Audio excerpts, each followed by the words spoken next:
Before we start talking about relative motion, let me just recap the important points regarding motion, analyzing motion in a plane or two dimensions. If we have an object which is moving in the xy coordinate system, xy plane, then you can analyze the motion along the x-axis and the y-axis independently. One thing that you need to make sure is that you define the acceleration of the object carefully. Then remember, the acceleration has two components, one along the x-axis and the acceleration along the y-axis. So if you know the acceleration of the object along the x and acceleration along the object along the y-axis, then you can go ahead and apply the kinematic equations along the x and the y-axis independently. The only thing that relates these two sets of equations to each other is, of course, delta t. So delta t is constant between these two sets of equations. Just a reminder again that when you're using kinematic equations, acceleration must be constant throughout. So if the acceleration changes during the motion of the object, then you need to segment your analysis into sections over which acceleration remains constant. Now let's talk about relative motion. What we mean by relative motion is when we analyze the motion of an object in a moving reference frame. So let's say that we have a reference frame S shown here. Reference frame S is a stationary reference frame, and we have another reference frame S prime, which is a moving reference frame. Let us say that the reference frame S prime moves with a velocity big V, capital V, with respect to our stationary reference frame. So if we say that the origins of the two reference frames coincide at t equals 0 seconds, so at the start of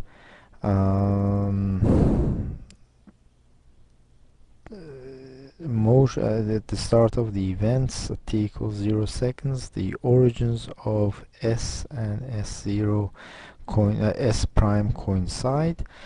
And one other important condition is that the S reference frames S and S prime have parallel axes. That is, Y is parallel to Y prime, and similarly X axis is parallel to X prime axis.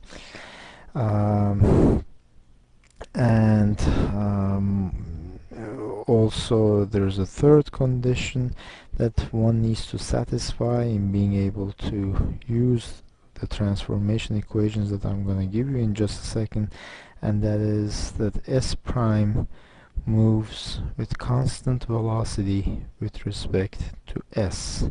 That is, our V, the velocity with which S prime is moving with respect to S is constant, does not change. So let me just clean up a little bit here. So if we satisfy these three conditions, and let us say that we have an object. Here's our object, which we are looking at in reference frame S, then we can come up with a position vector for our object in reference frame S, which is our station reference frame, as you may recall, which is given by this vector R. And looking from reference frame S prime at the same object, the position vector is R prime. And the position vector that defines the position of the origin of vector of reference frame S prime with respect to reference frame S is of course vector capital R. And if you look at these three vectors, you can see that vector R is equal to vector R prime plus vector capital R. It's a simple tip to tail addition of R prime and capital R that gives you vector R. And since so vector capital R is a displacement vector for reference frame S prime, and in fact capital R is equal to V delta t, where delta t is the time elapsed from t equals 0. So we can rewrite in fact the second equation as R is equal to R prime plus V delta t. So that's another way that you can express the transformation of position vector. Now this first equation is the first transformation equation that you will need to use in analyzing relative motion. That is, if you know the position vector for an object, an event in a moving reference frame, and you know the position of that moving reference frame with respect to a stationary reference frame, then you can figure out what the position vector of the object or the event is in the stationary reference frame, or vice versa. If you know the position in the stationary reference frame, then you can go ahead and figure out the position in a moving reference frame. Now, taking this equation here and taking its derivative with respect to time, we end up with our second transformation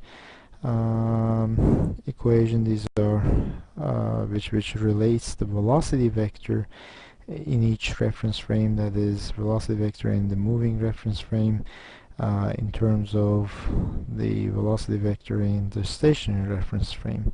And once again here, capital V is our velocity vector of moving reference frame with respect to stationary reference frame. And taking yet another time derivative relates the accelerations to each other, and because of this condition 3 that we had, dv dt is equal to 0, which means that acceleration in the stationary reference frame is equal to acceleration in the moving reference frame. That means the two reference frames are inertial reference frames, that is Newton's laws are valid in either reference frame. That's a very important condition. Had we not satisfied this condition, then all bets would have been off as far as being able to do any meaningful analysis. Now, these are Galilean transformation functions, these three equations, and as I said, they relate position, velocity, and acceleration in between a moving and a stationary reference frames, so long as we know that we satisfy these three conditions, that the moving reference frame moves with a constant velocity, that at time equals 0 the two reference frames, the origins of the two reference frames coincided, and that the axes of each reference frame are parallel with respect to each other. Now what I'd like to do is make use of these transfer functions and walk through some examples. So in the examples lecture for this chapter, as I said earlier, what I like to do is work through some end of chapter problems.